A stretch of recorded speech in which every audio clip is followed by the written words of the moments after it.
let's dive in. We're going to look at one of history's most fascinating and, frankly, controversial leaders, but through a totally modern lens. Think of this less as a history lesson and more as a masterclass in power, talent, and crisis management. Seriously, the stuff this guy did could fill an executive playbook today. We're talking about the career of Cao Cao, who I like to call the CEO of a chaotic age. You know, this famous quote about him made when he was just a young guy really hits the nail on the head. It's this perfect paradox, right? He could be a capable minister in an orderly time, but a treacherous hero when everything was falling apart. That one sentence, that single idea has pretty much defined his legacy for 2 millennia. It just perfectly captures the brilliant but ruthless nature of the man. So, that's the big question, isn't it? Which one was he? Was he this brilliant, visionary leader who basically saved northern China from total collapse? Or was he a ruthless tyrant who just schemed his way to the top? Well, the truth, as you're about to see, is way more complex. And honestly, it's a masterclass in just how complicated leadership can be. So to get to the bottom of this, we're going to treat this like an executive leadership seminar. We'll look at how he built his brand, how he won against impossible odds, a major failure he learned from, the unique culture he built, and finally, wrap it all up with his complicated legacy. All right, so first up, let's set the stage. Picture this. It's the late 2nd century. The Han Dynasty, which has been in charge for 400 years, is totally collapsing. It's basically a failed state. You've got warlords everywhere carving up the country like hungry competitors in a hostile takeover. The whole market is just pure chaos. And it's right in the middle of this mess that Cao Cao spots an opportunity that, believe it or not, nobody else saw. And this right here shows you the key difference. All his rivals, what were they focused on? Tangible assets. Seizing more land, raising bigger armies, piling up gold. But Cao Cao, he was playing a different game entirely. He went after the ultimate intangible asset, legitimacy. He knew that in a world full of rebels, the person who could credibly claim to be the real authority, well, they held the ultimate trump card. And this was his masterstroke, his big move. He finds the young Han emperor, who's basically a powerless refugee on the run, and he welcomes him into his own territory. I mean, think about it. It was an absolutely brilliant branding move.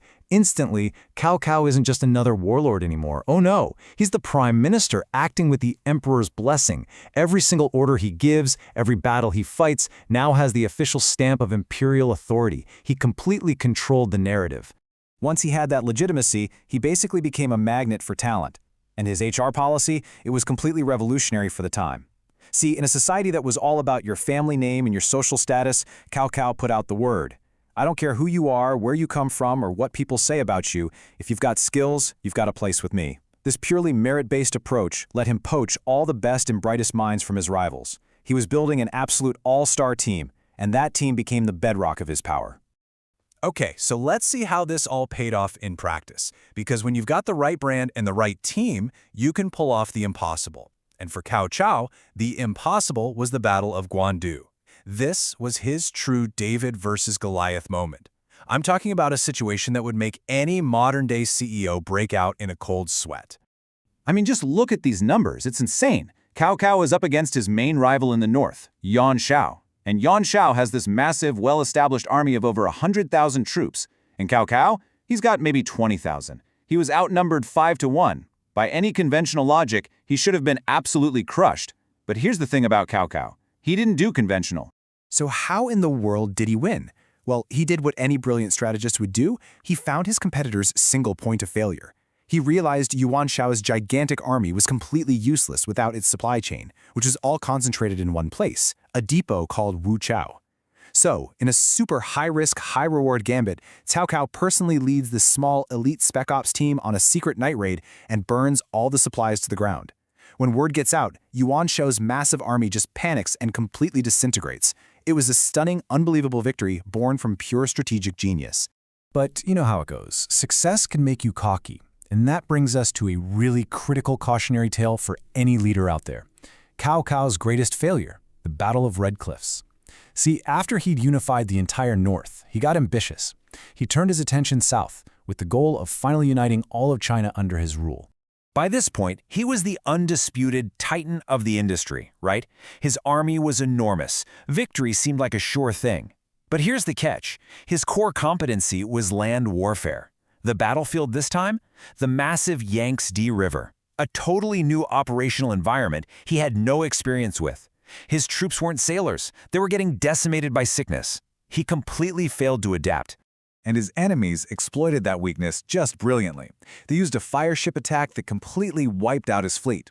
It was a devastating, humiliating loss. But it gives us some timeless lessons, right? First, pride absolutely comes before a fall.